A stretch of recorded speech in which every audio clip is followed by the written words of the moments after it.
and welcome to Lake to Lake. This is a show about our beautiful city of Bellevue, and I'm your host today, Michelle DeGrand. You know, Bellevue has a lot of people behind the scenes, including here at City Hall, working hard to ensure a strong future for the city. In June, our mayor and deputy mayor sat down for an in-depth look at how these efforts are contributing to the state of our city today and our plans for the future.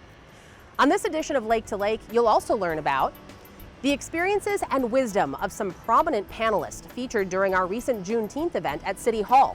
Plus, we'll show you how a seemingly simple water reservoir can have far-reaching impacts on the entire city.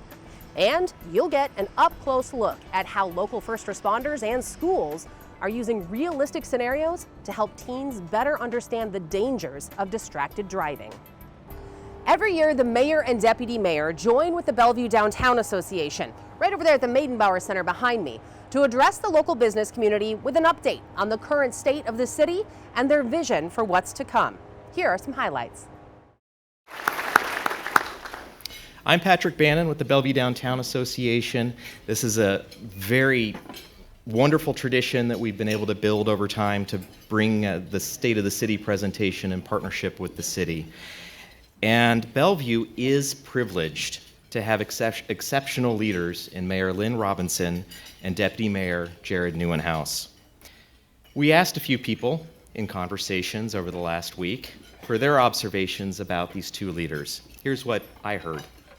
They make the time, they take the meeting, they show up, they take accountability, learn from the past, they give us vision, they engage the community to listen, then address core needs.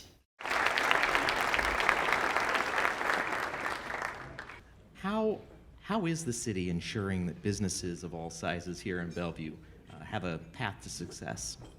Well, I want to start by saying that Bellevue's small businesses are really the heart and soul of our community.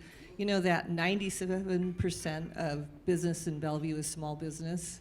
So it's so important that we do what we need to do to support that and to continue attracting businesses. I want to thank our staff at City Hall in our Economic Development Department for all the work that they do to support our businesses. As a government, what we need to do is we need to continue to be a place where people want to be, that attracts people to our businesses, to our city. And we do that through investments into public safety, to all the things that make people want to be here. Bellevue has recently made some significant investments in public safety. A safe community is important and matters to all of us. We have the new fire station coming in, fire station number 10. This will be really important in terms of response times, but also a team specifically trained to deal with fires and high rises. So that's going to be outstanding once that opens up in the next year or so. We've made a significant investment in our Bellevue Police Department during this last budget season. We have 21 new positions and 19 officers, new officers all coming to the city of Bellevue. Mayor, you are passionate about housing for all. What progress is Bellevue making to address our housing needs? Thank you for asking me that question. I could talk about housing all day, but I will tell you that the city has made a commitment to creating 35,000 new units of housing by 2044, which seems like a lot, but that's actually the easy part. We have room to grow. We have the Bell Red, we have Eastgate, we still have downtown, we have Wilburton. But what's going to be tough is creating housing in all affordabilities. So making sure that we have that full spectrum of housing, and we're doing that. We created a affordable housing strategy in 2017 that has 25 recommendations on how to bring affordable housing into Bellevue, and in the last 4 years we have been rapidly implementing those recommendations. In your view, what's our growth trajectory? Well, I mean, bottom line, I think Bellevue still is that place where residents and workers want to be. We still have that high-quality environment, the high-quality services. Bellevue is still seen as a fantastic investment. Brokers and businesses globally believe Bellevue is still amongst the best and top destinations in the country. That'll especially increase, especially when more and more companies go back to actually to the office. On the human services and homelessness response front, as we grow, we see increasing needs in our community as well as throughout the region. Mayor, what does the future hold for this work here in Bellevue and the state of supportive services for our citizens? So many people are here because of their kids, and so many of these people really can't afford to live here. They're paying more than 30% of their salary just to be in this city that's considered a city of opportunity. They know that if their kids can get in the Bellevue School District, that they're going to succeed in life. And so my big goal is to make sure that all our children are housed. I'm so sorry to tell you, we still have hundreds of children in the Bellevue School District who are sharing housing, who are couch surfing, some who are living in their cars. And I'll tell you, stable housing is the best path to a stable life. As we reflect on today's conversation, the progress the city continues to make and the challenges ahead, what is one message you'd like to leave with this audience this morning? This is a place to do great things. And I'm not necessarily talking about getting a great job at Meta or at Amazon, even those are great things, Karen. But more and more, I think if you're establishing a nonprofit, if you're establishing a new restaurant, a new coffee shop, whatever it might be, more and more people see Bellevue as the place to establish it. And why is that? Because I think they know that if they come here and they establish their business or organization or nonprofit, they know that they will have a welcoming city, they will have a responsive government, they will also have a community that really wants them to succeed. We have the complete event available on the Bellevue Television YouTube channel or on cable channel 21. Next on the show, Juneteenth is America's newest federal holiday. It commemorates the official end to slavery in the United States in 1865, nearly 3 years after President Lincoln signed the Emancipation Proclamation. Our annual Juneteenth event at City Hall offered an opportunity to reflect on the work still to do to advance equity and on what we can do as individuals to create strong and inclusive communities. Here are a few excerpts from our panel discussion at the event, moderated by Councilmember Jeremy Barksdale. Juneteenth, as you've heard, celebrates the recognized and official abolishment of slavery in the United States. That all people, no matter their color, were and always will be free from the chains of chattel slavery. We must never forget that shameful period in our country's history when Black men, women, and children were legally not equal, but were the rightful property of another person. So we're going to start this panel discussion off with a question to Ron. Freedom is just the beginning. It's the bare minimum. So what can an individual do to fight for true and systemic equality and equity? As I was thinking about this question, what can an individual do? What can one individual do? A single person. I was thinking about the African American experience, my experience, growing up Black. My sister actually is in the audience, so you can verify this story. But storytelling is a very important part of our culture. And that's how we got these stories, as they came down through generations. We need to continue sharing our experience, our stories, our history with our people. Community, we all have different communities that we participate in. Those are vessels that we can use to share information, to be provocative, and have folks think about how that organization, whether it's a faith-based organization, a community-based organization, can have a voice and play a role in striving for equity in our broader community. Yeah, we're all in sync here. So what I was going to add on, you started perfectly with allyship, right? And if you all aren't familiar with the work of Dr. Bettina Love around co-conspiratorship, write that down right now. Dr. Bettina Love, look it up. She has a wonderful talk that she gives about the difference between allyship and co-conspiratorship. And I remember for a long time, I work in higher ed and I've been in the education space for a long time. People will always come by, can I get one of those allyship stickers? No, you may not. We're not ordering them anymore. We're not giving them out because you don't get to designate yourself as an ally. I get to tell you whether or not you have been in allyship with me.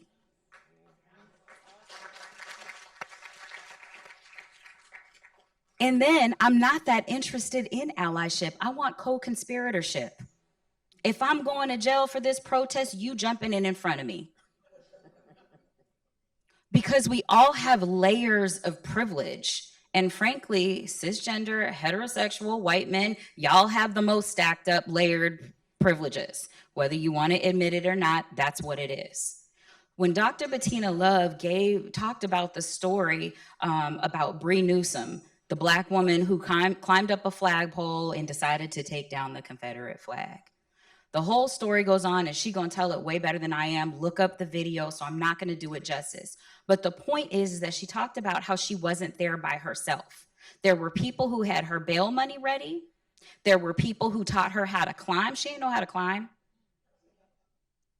There was a white man who was there who saw the police coming with tasers to tase the flagpole. You can imagine what would have happened had she been atop of that. And he stopped and he used his privilege and his body and he put his hand on the flagpole. Why? Because he knew that in his white body, those police were not going to tase that flagpole. That is co-conspiratorship. So when we talk about what it looks like, you got to have some skin in the game.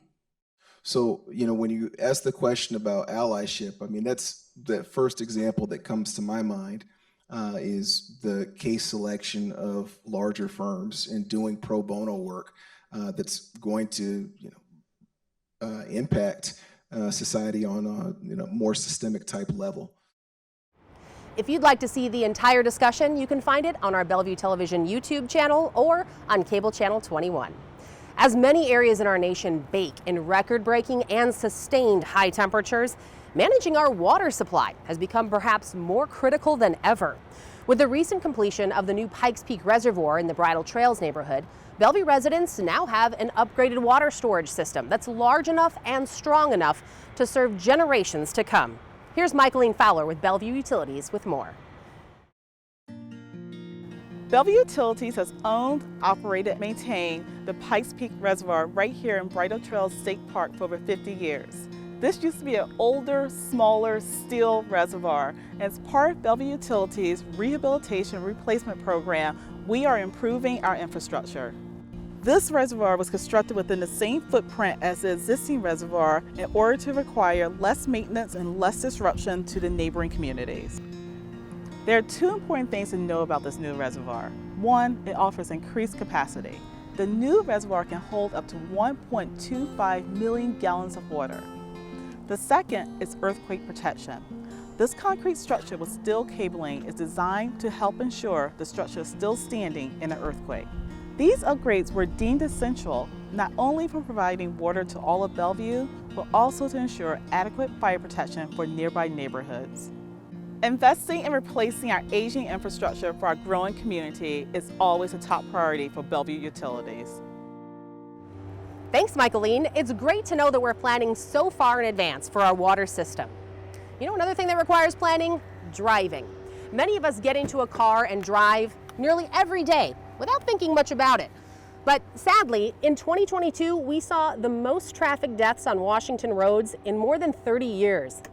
One easy crash prevention step is planning ahead to avoid distracted driving. In June, Bellevue Police and Fire presented a simulated vehicle crash resulting from distracted driving to the students at Newport High School. While we can all learn a thing or two from this event, a word of warning, this is only a simulation, but one of the key objectives of these events is to make them look and seem real. So the images that you're about to see are graphic and may not be suitable for children. So today's discussion is about how we make quality choices with the powers and the responsibilities that we're ultimately given. There's 1,000 things at your guys' age I didn't have when I was younger that ultimately distract us now from being able to drive safely. It doesn't take a lot to distract a human being. I've seen this a bunch of times. And when they drift that center line, these two cars meet head on, and then this happens.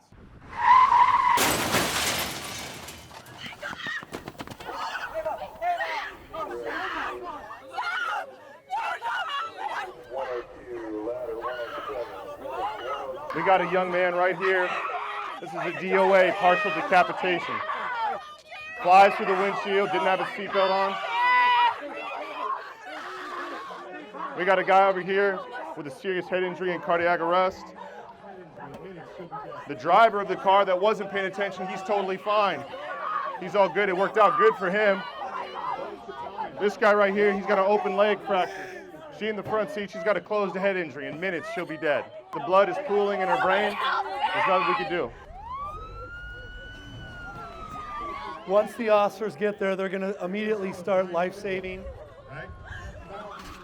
Here, this back door is jammed. When people get in big accidents, these doors get sealed. They get entrapped. So even if someone's dying imminently, I can't just reach in and yank somebody out. We have to tear these doors off.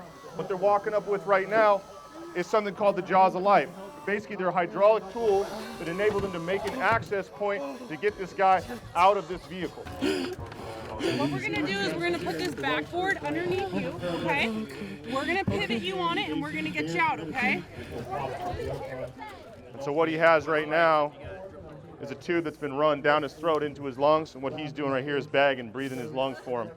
He's doing compressions, and they're shocking him if his heart's in any kind of rhythm that they think they can get back. So they're going to try to sit here and give this guy more blood volume in the hopes that that blood will be able to continue to oxygenate his brain, right? You only need 4 minutes without oxygen to lose the ability to ever have that brain matter come back and be functional. Sorry.